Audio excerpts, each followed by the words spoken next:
ઓમ શ્રી ગણેશાય નમઃ. જય શ્રી કૃષ્ણ મિત્રો. આજે હું કર્માબાઈની ખીચડી એવી સરસ પવિત્ર વાર્તા છે. આ વાર્તા સાંભળવાથી જ ભગવાન આપણા દુઃખ, આપણા પાપો નષ્ટ કરી દેશે. આ વાર્તા ખૂબ પવિત્ર વાર્તા છે, તો અંત સુધી સાંભળજો કે કેવી કર્માબાઈની ભક્તિ હતી, નિસ્વાર્થ ભક્તિ હતી, ભોળું મન હતું અને તેની ખીચડી ભગવાન ખૂબ પ્રેમથી જમવા આવતા હતા. તો મિત્રો, આ વાર્તા ખૂબ સરસ છે, તો પૂરી ધ્યાનથી સાંભળજો. આ વાર્તા કર્માબાઈની ખીચડીની સન 1615માં રાજસ્થાનમાં નાગોર જિલ્લાના એક ગામમાં જીવનરામ હુડે નામનો એક ખેડૂત રહેતો હતો. તેના ઘરે એક છોકરીનો જન્મ થયો. ત્યારે તેના ઘરમાં ખુશીનું કોઈ ઠેકાણું ના રહ્યું. તે જીવનરામ હુડીને તેના ઘરે દીકરી જન્મી તો એ ખૂબ ખુશ થયા અને તેમણે તેમની છોકરીનું નામ કર્માબાઈ પાડી દીધું. કર્માબાઈ નામ રાખ્યું. જીવનરામ કૃષ્ણ ભગવાનના પરમ ભક્ત હતા. તેમના ઘરે કૃષ્ણ ભગવાનનું એક નાનું એવું મંદિર હતું. જીવનરામને એક નિયમ હતો કે તે રોજ કૃષ્ણ ભગવાનને ભોગ ધરાવે, થાળ ધરાવે અને પછી જ જમે. આ એનો નિત્ય નિયમ હતો. અને કર્માબાઈ થોડા મોટા થયા એટલે તે પણ તેના પિતાને પૂછે છે કે પિતાજી, તમે રોજ ભગવાન કૃષ્ણને ભોજન જમાડ્યા પછી જ જમો છો? ત્યારે તેના પિતા જીવનરામ બોલ્યા, હા બેટા, જ્યારે શ્રી કૃષ્ણ ભગવાન ભોજન જમી લે પછી જ હું જમું છું. તેના પિતાને કર્માબાઈના પિતાજી રોજ ભગવાનની ભક્તિ કરે, રોજ નિત્ય પૂજા પાઠ કરે અને આ બધું જ રોજ કર્માબાઈ જુએ. અને આ બધું જોતાં જોતાં કર્માબાઈનું જીવન વીતે છે. અને આમ કર્માબાઈ મોટા થતા ગયા. અને થોડા મોટા થયા એટલે એકવાર તેના પિતા જીવનરામ કર્માબાઈને કહે છે કે હું થોડા દિવસ માટે તીર્થયાત્રામાં જવાનો છું. માટે કર્મા, તું મારા ગયા પછી વિધિસર જેવી રીતે હું ભગવાન કૃષ્ણની પૂજા પાઠ કરું છું તેમ વિધિસર શ્રી કૃષ્ણ ભગવાનની પૂજા તું કરજે અને ભગવાનને થાળ ધરાવીને ભોગ લગાવ્યા પછી જ તું જમજે. તને હું તેની બધી પૂજા વિધિ સમજાવી દઉં છું. કેવી રીતે કરવાનું, શું કરવાનું એ તને બધું જ સમજાવું છું. તેવી રીતે તું રોજ પૂજા કરજે અને ઘરનું પણ ધ્યાન રાખજે. કર્માબાઈ તેના પિતાને કહે છે, સારું પિતાજી, હું ભગવાનને રોજ જમાડીશ અને હું પછી જ જમીશ. તમે ચિંતા ન કરશો. તમે શાંતિથી તીર્થયાત્રામાં જાઓ. તમે ઘરની જરા પણ ચિંતા ન કરશો. આમ જીવનરામ કર્માબાઈના પિતા ભગવાનની પૂજા વિધિ બધી સોંપી અને ઘરની જવાબદારી પણ કર્માબાઈને સોંપીને તીર્થયાત્રા પર ચાલ્યા ગયા. હવે બીજો દિવસ થયો એટલે કર્માબાઈ સવારે ઉઠી ભગવાન માટે ખીચડી બનાવે છે. બાજરાની ખીચડીમાં ઘી ગોળ નાખીને સરસ મજાની ખીચડી બનાવે છે અને ભગવાનને ધરાવે છે. અને કર્માબાઈ ભગવાનને બોલે છે કે લો પ્રભુ, હે કાના, મેં ખીચડી બનાવીને મૂકી છે. તમને જ્યારે પણ ભૂખ લાગે ને ત્યારે તમે ખાઈ લેજો. ત્યાં સુધી હું બધા ઘરના કામ કરી લઉં. આમ કર્માબાઈ ખીચડી મંદિરમાં મૂકે છે, થાળ ધરાવે છે અને પછી તે ઘરના કામ કરવામાં લાગી જાય છે. અને કર્માબાઈ કામ કરતાં કરતાં વચ્ચે એક બે વખત ભગવાનના મંદિરમાં આવીને જોઈ લે છે કે તે ભગવાનને જે થાળ ધરાવ્યો, ખીચડી ધરાવી, તેમણે ખાધી કે નહીં. પણ જ્યારે તે જોવા આવે ત્યારે ખીચડી એમની એમ પડી હોય. કર્માબાઈ વિચારે છે કે લાગે છે ભગવાનને હમણાં ભૂખ નહીં હોય. કંઈ નહીં, થોડી વાર પછી જમી લેશે ભગવાન. થોડી વારમાં પાછા એ કામ કરવા ચાલ્યા ગયા. ફરી થોડી વાર પછી એ જોવા આવ્યા મંદિરમાં, પણ ભગવાનની ધરાવેલી ખીચડી એમની એમ, એમાંથી જરાક પણ હલી નહીં. એટલે કર્માબાઈ વિચારે છે કે કેમ ભગવાન ખાતા નહીં હોય. અને કર્માબાઈ મંદિર પાસે આવીને કૃષ્ણ ભગવાનને કહે છે, હે કાના, ભગવાન, તમે કેમ ખીચડી નથી ખાઈ રહ્યા? તમને કંઈ ખીચડી ના ભાવી મારી? તમે કેમ ખીચડી નથી ખાતા? લાવો, હું થોડો ઘી અને ગોળ એમાં ઉમેરી દઉં. એટલે કર્માબાઈએ ખીચડીમાં ઘી અને ગોળ ઉમેર્યો. કર્માબાઈ ખીચડીમાં ઘી અને ગોળ ઉમેરી અને પાછા ભગવાનને કહે છે, ભગવાન, હવે મેં ખીચડીમાં ઘી ગોળ નાખ્યો છે, હવે તમે ખાઈ લો. મારા પિતાજી તમારી જમવાની જવાબદારી મને સોંપીને ગયા છે. તે હવે થોડા દિવસ પછી જ આવશે. ત્યાં સુધી ભગવાન તમારે મારા હાથનું બનાવેલું જ ખાવું પડશે. મને વધારે કોઈ વ્યંજન, પકવાન કે બીજી રસોઈ નથી બનાવતા આવડતી. બસ મને ખીચડી જ આવડે છે. તો તમે આ મારી બનાવેલી ખીચડી ખાઈ લો ને ભગવાન. આવી રીતે કર્માબાઈ ભગવાનને કહે. ભગવાન, હું તમને વિનંતી કરું છું, તમે જમી લો ને. મારા પિતાજી મને કહીને ગયા છે કે જ્યાં સુધી ભગવાન ન જમી લે ત્યાં સુધી તું પણ ન જમતી. માટે ભગવાન, હું સવારની ભૂખી છું. માટે તમે જમશો તો જ હું જમી શકીશ ને, કારણ કે મારા પપ્પા મને કહીને ગયા છે, પિતાજી મારા કહીને ગયા છે. કર્માબાઈ ભગવાન પણ તો બી ખીચડી ખાતા નથી.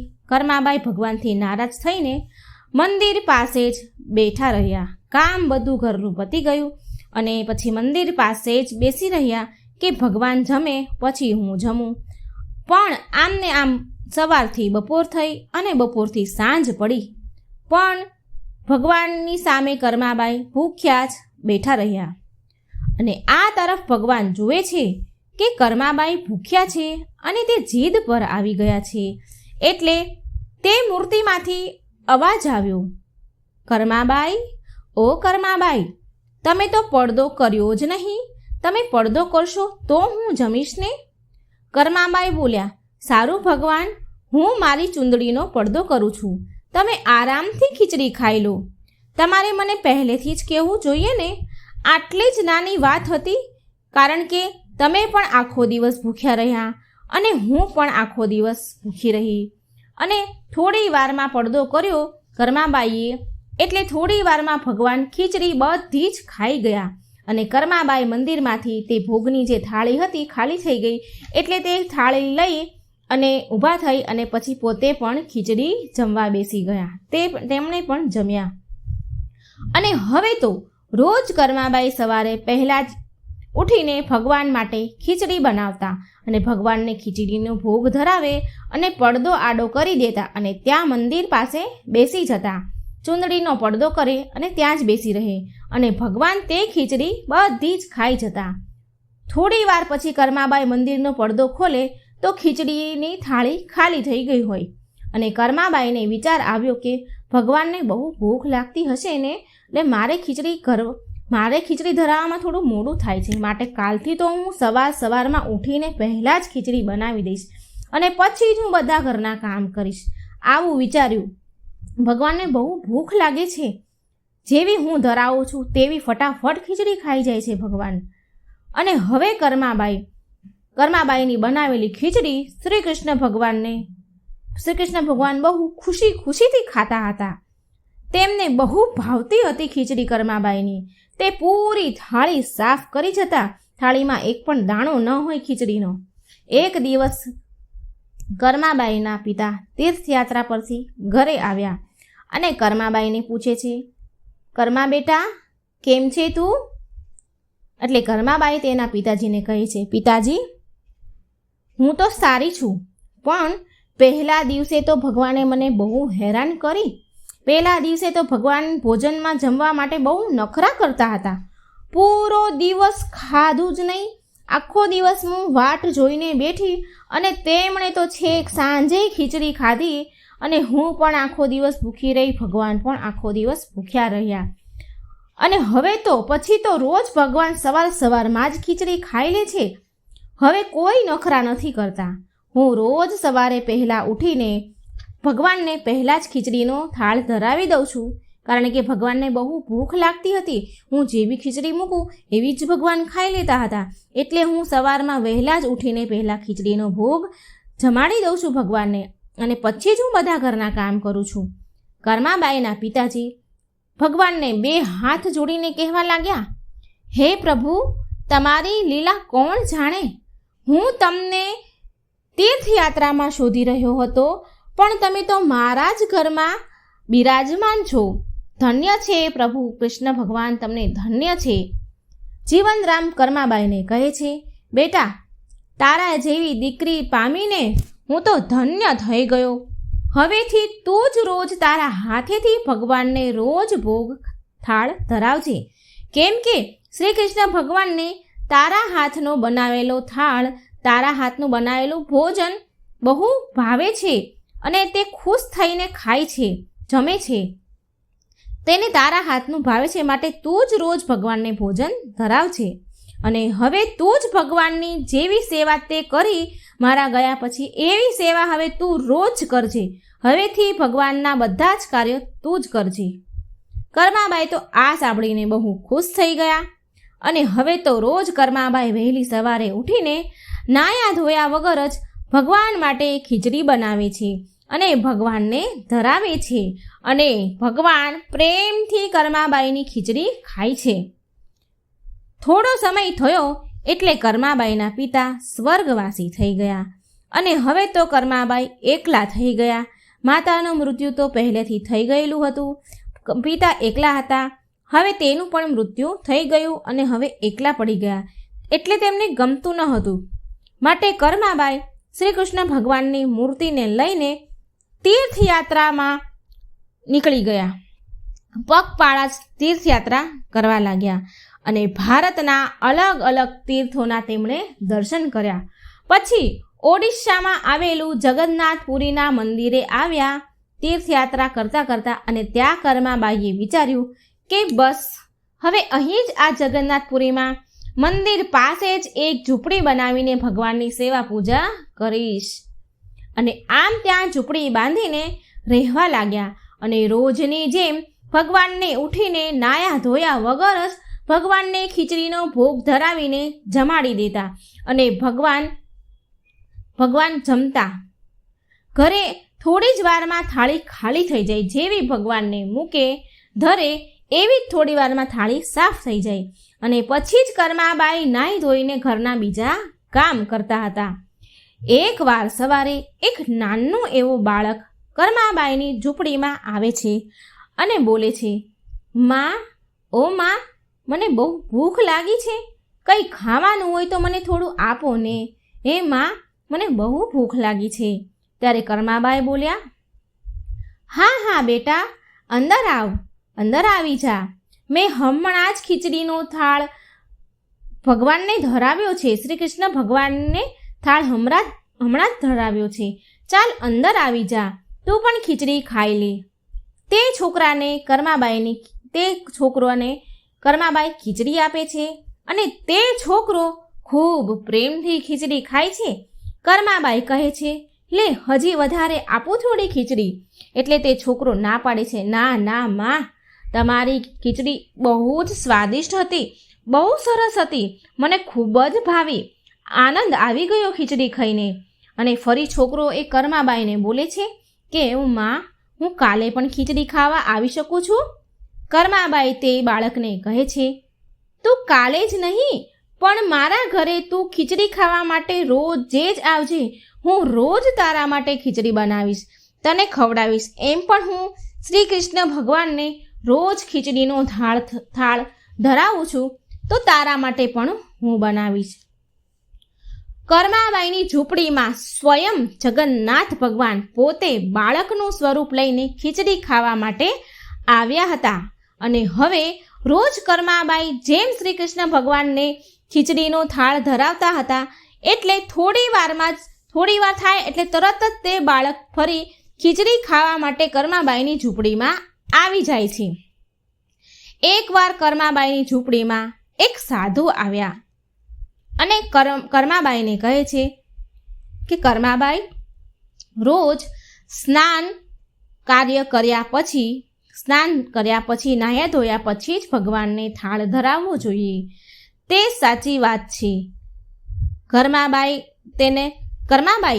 તમે સવારે રોજ નાહી ધોઈને જ સ્વચ્છ થઈને જ ભગવાનની વિધિ વિધાનથી પૂજા કરીને ભગવાનને થાળ ધરાવ્યા કરો. નૈયા ધોયા વગર ભગવાનને થાળ ન ધરાવાય, પૂજાપાઠ ન કરાય. ત્યારે કર્માબાઈ તે સાધુને કહે છે, સારું મહારાજ, હવેથી હું રોજ નાહી ધોઈને પછી પૂજા વિધિ કરીને ભગવાનને થાળ ધરાવીશ.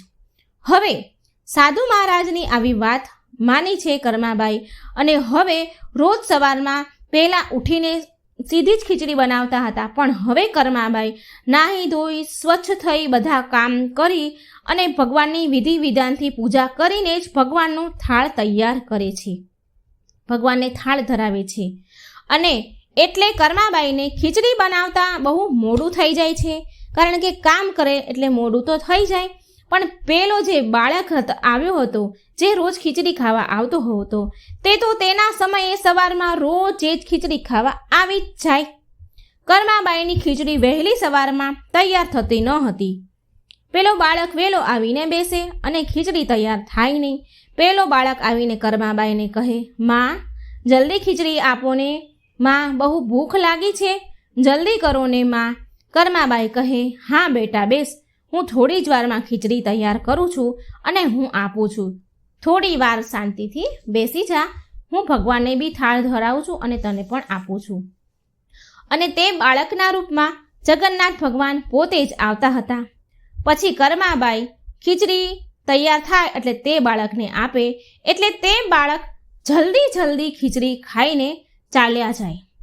હાથ મોઢું પણ ધોવા ન રહે. મોઢે તો ખીચડી ચોંટેલી હોય, હાથમાં ખીચડી ચોંટેલી હોય અને ખાઈને એવા ફટાફટ ત્યાંથી ચાલ્યા જાય તે બાળક. અને પછી જગન્નાથ ભગવાનના મંદિરમાં તે ભગવાન હતા, એટલે એ બાળક ભગવાનના મંદિરમાં આવીને મૂર્તિમાં સમાઈ જાય. અને મૂર્તિમાં ખીચડી ચોંટેલી રહે મોઢા ઉપર અને હાથમાં પણ ખીચડી લાગેલી રહે. તો એકવાર ત્યાં પૂજારી જે પૂજા કરતા હોય, જે બ્રાહ્મણ મૂર્તિ ભગવાનની જે પૂજા કરે, તેને સામે જુએ, મૂર્તિ સામે જુએ અને વિચારે કે અરે, આ તો ભગવાનના મોં ઉપર ખીચડી લાગેલી છે. મેં તો કેટલાય દિવસ થઈ ગયા, કેટલો સમય થઈ ગયો, ભગવાનને ખીચડીનો ભોગ ચડાવ્યો જ નથી. હે ભગવાન, આ તમારી કેવી લીલા છે? આ તમારા મોઢા ઉપર ખીચડી કેમ ચોંટી હશે? તે પૂજારી તો વિચાર જ કરતા રહ્યા અને સાંજ પડી એટલે એ પૂજારી સૂઈ ગયા. આખો દિવસ તે પૂજારીએ એવો જ વિચાર કર્યો કે આજે ભગવાનના મોઢા અને હાથ ઉપર ખીચડી કેમ? હવે જ્યારે એ રાત પડી અને સૂઈ ગયો તે પૂજારી, એટલે જગન્નાથ ભગવાન તે પૂજારીના સપનામાં આવ્યા અને ભગવાન તે પૂજારીને કહે છે કે મારી ભક્ત કર્માબાઈ જે જગન્નાથપુરીમાં જ રહે છે, તે બહુ જ પ્રેમ ભાવથી સવારે ઉઠીને બાજરાની ખીચડીનો થાળ ભગવાનને ધરાવે છે અને હું રોજ સવારે જલ્દી જાગીને કર્માબાઈની ખીચડી ખાવા માટે જાઉં છું. મને કર્માબાઈના હાથની ખીચડી બહુ ભાવે છે. પણ એક સાધુએ તેની ઝૂંપડીમાં આવીને કર્માબાઈને એવું કહી ગયા છે કે સ્નાન, પૂજા, વિધિ વિધાનથી પૂજા પાઠ કરીને પછી જ ભગવાનનો થાળ બનાવો અને ધરાવો. એક સાધુ એને આવું કહી ગયા છે અને હવે તે કર્માબાઈએ તે સાધુની વાત માની અને રોજ નાહી ધોઈને વિધિ વિધાનથી પૂજા પાઠ કરી પછી જ મારા માટે ખીચડી બનાવે છે અને મને ખાવા આપે છે. હવે આ બધા કામ કરતાં કરતાં કર્માબાઈને બહુ મોડું થઈ જાય છે અને મને બહુ વધારે ભૂખ લાગે છે અને અહીં મંદિરમાં પણ ભક્તો મારી વાટ જોવે છે, માટે હું એ ખીચડી જલ્દી ખાઈને આવી જાઉં છું અને મારા મોઢા હાથ પર ખીચડી એટલે લાગેલી હોય છે, હું હાથ પગ મોઢું ધોયા વગર જ આવી જાઉં છું, ફટાફટ ખાઈને આવી જાઉં છું, એટલે મારા મોઢા ઉપર ખીચડી હતી. હવે પૂજારીજી ભગવાનની સપનામાં વાત સાંભળે છે અને ભગવાન સપનામાં એવું પણ કહે છે કે તે સાધુને જઈને કહો કે કર્માબાઈને સ્નાન વિધિ કર્યા વગર સવારમાં ભોગ બનાવવાનું, થાળ ધરાવવાનું કહી દે. આટલું ભગવાન કંઈ અંતર્ધ્યાન થઈ ગયા. હવે પૂજારીજી ભગવાનની સપનામાં આવેલી જે વાત, ભગવાને જે વાત કરી સપનામાં, તે સાંભળી અને પછી તે સાધુને શોધવા લાગ્યા. કયો સાધુ હતા કે જેણે આવું કર્માબાઈને કહ્યું? આ બધું તેણે બધા લોકોને પૂછપરછ કરી, બધા લોકોને વાત કરી અને તે સાધુને શોધવાનું કહ્યું. અને એક દિવસ તે સાધુ પૂજારીને મળી ગયા. એટલે પૂજારી બધી ભગવાનની સપનાની વાત તે સાધુને કહે છે અને તે સાધુ તો ગભરાઈ જાય છે અને કર્માબાઈની પાસે તેમની ઝૂંપડીમાં ગયા અને કર્માબાઈને કહ્યું કે કર્માબાઈ, તમે શ્રી કૃષ્ણ ભગવાનના પ્રથમ પ્રિય ભક્ત છો, પરમ ભક્ત છો. તમારા માટે કોઈ નીતિ નિયમ નથી, તમારે કોઈ નીતિ નિયમ પાળવાની જરૂરત નથી. તમે જેવી રીતે પહેલાં ભગવાનને સવારે વહેલા ઉઠીને આનંદ પ્રેમથી શ્રી કૃષ્ણ ભગવાનને થાળ ધરાવતા હતા તેવી રીતે જ હવે ધરાવજો. તમારે કોઈ નહાવા ધોવાની જરૂરત નથી. પહેલાં જ સવારમાં ઉઠીને ભગવાનને ખીચડીનો ભોગ લગાવી દેજો. એટલે કર્માબાઈ સાધુ મહારાજને કહે છે, સારું માં સાધુ મહારાજ, હવે હું પહેલાંની જેમ જ સવારે ઉઠીને ભગવાનને થાળ ધરાવી દઈશ. અને હવે પહેલાંની જેમ જ કર્માબાઈ સવારે વહેલા ઉઠીને શ્રી કૃષ્ણ ભગવાન અને પેલા બાળકને જે રોજ ખીચડી ખાવા આવે છે ભગવાનના રૂપમાં, તે ખીચડી કર્માબાઈ તેને ખવડાવી દેતા હતા. આવું બહુ વર્ષો સુધી ચાલ્યું. ભગવાન જગન્નાથ બાળ સ્વરૂપમાં રોજે જ કર્માબાઈની ઘરે ખીચડી ખાવા જતા હતા. બહુ વર્ષો સુધી આવું ચાલતું રહ્યું. સ્વયં જગન્નાથજી ખીચડી ખાવા આવતા. હવે ઘણા વર્ષો થઈ ગયા. કર્માબાઈ પણ વૃદ્ધ થઈ ગયા. તે સ્વર્ગવાસી થયા. તેમનું મૃત્યુ થઈ ગયું પછી એકવાર. અને પછી તો જગન્નાથપુરીના મંદિરમાં જે જગન્નાથ ભગવાનની મૂર્તિ હતી તેમાંથી તો આંસુની ધારા વહેવા લાગી. અહીં કર્માબાઈનું મૃત્યુ થયું અને આ બાજુ ભગવાનની આંખમાં તો આંસુડાની ધાર થવા લાગી. અને આ બાજુ પૂજારી અને ત્યાંના જે રાજા હતા તે ભક્તો મંદિરમાં ભગવાનની મૂર્તિમાંથી આંસુની ધારા વહેતી જુએ છે. અરે ભગવાન રડે છે. બધા ગભરાઈ ગયા. ભગવાનની મૂર્તિમાંથી આંસુ નીકળે એટલે બધાને ડર લાગી ગયો. તે પૂજારી ભગવાનને હાથ જોડીને પ્રાર્થના કરે છે, હે ભગવાન, મારાથી કોઈ ભૂલ થઈ ગઈ કે શું? ત્યાંના રાજા પણ ભગવાનને હાથ જોડીને કહે છે કે હે ભગવાન, અમારાથી શું અપરાધ થઈ ગયો? તમે આટલા બધા દુઃખી કેમ છો? આટલા બધા કેમ રડી રહ્યા છો? તે ભગવાનને પ્રાર્થના કરવા લાગ્યા. ખૂબ દુઃખી થયા ભગવાનને રડતા જોઈ. અને એ જ રાતે જ્યારે પૂજારીજી અને તે રાજા સૂઈ ગયા ત્યારે ભગવાન જગન્નાથજી તે પૂજારી બ્રાહ્મણના અને રાજાના સપનામાં ગયા અને ભગવાનને કહે છે કે તેની ભક્ત જે હતી કર્માબાઈ, જે રોજ તેને ખીચડીનો થાળ ધરાવતી હતી, તે આ ધરતી લોક પરથી વિદાય થઈને ભગવાનમાં વિલીન થઈ ગયા છે. હવે તેમને સવારમાં બાજરીની ખીચડી કોણ ખવડાવશે? આ દુઃખ તેમને હતું. એટલા માટે હું આજે રડી રહ્યો છું. આવું સપનામાં ભગવાને તે રાજાને અને તે પૂજારીને કહ્યું કે એ કર્માબાઈ ભગવાનમાં વિલીન થઈ ગયા એટલે તેને બહુ દુઃખ થયું. બીજા દિવસે પૂજારી અને બ્રાહ્મણ બંને એકબીજાને મળે છે. પૂજારી અને રાજા બંને એકબીજાને મળે છે અને ભગવાનના સપનાની વાત એકબીજાને કહે છે. તો બંનેને ભગવાને સરખું જ કહ્યું હતું કે કર્માબાઈના કારણેથી તેની મૂર્તિમાંથી આંસુ વહેતા હતા. હવે ભક્ત કર્માબાઈ આ લોક પરથી વિદાય થઈ ગયા છે. એટલે રાજા તે બ્રાહ્મણને કહે છે કે હું એવું ઈચ્છું છું કે આજથી રોજ કર્માબાઈના નામની બાજરીની ખીચડીનો પ્રસાદ થાળ રોજ ભગવાન જગન્નાથને ધરાવવામાં આવે. આવી મારી ઈચ્છા છે, જેનાથી ભગવાનને કર્માબાઈની કમી ન લાગે અને તેમને કર્માબાઈના નામની ખીચડી પણ ખાવા મળે. એટલા માટે રોજ પછી તે બ્રાહ્મણ ભગવાનને બાજરાની ખીચડીને પ્રસાદ થાળ રોજે જ ધરાવતા હતા. અને તે દિવસથી કહેવાય છે કે ભગવાન જગન્નાથજી પુરીમાં જે છે જગન્નાથપુરીમાં મંદિરમાં બાજરાની ખીચડીનો થાળ સવારમાં આજે પણ ધરાવવામાં આવે છે. કર્માબાઈની બાજરાની ખીચડીની પ્રથા નિભાવવામાં આજે પણ આવે છે. તો મિત્રો, આ હતી ભક્ત કર્માબાઈ, શ્રી કૃષ્ણ ભગવાનની પરમ ભક્ત કર્માબાઈની પવિત્ર વાર્તા. જો મિત્રો તમને આ વાર્તા સારી લાગે તો મારી ચેનલને લાઇક, સબસ્ક્રાઈબ અને શેર જરૂર કરજો. ભગવાન તમારા ઘરમાં હંમેશા ખુશીઓથી મહેકતા રહે એવી પ્રાર્થના. જય શ્રી કૃષ્ણ. રાધે રાધે. Thank you.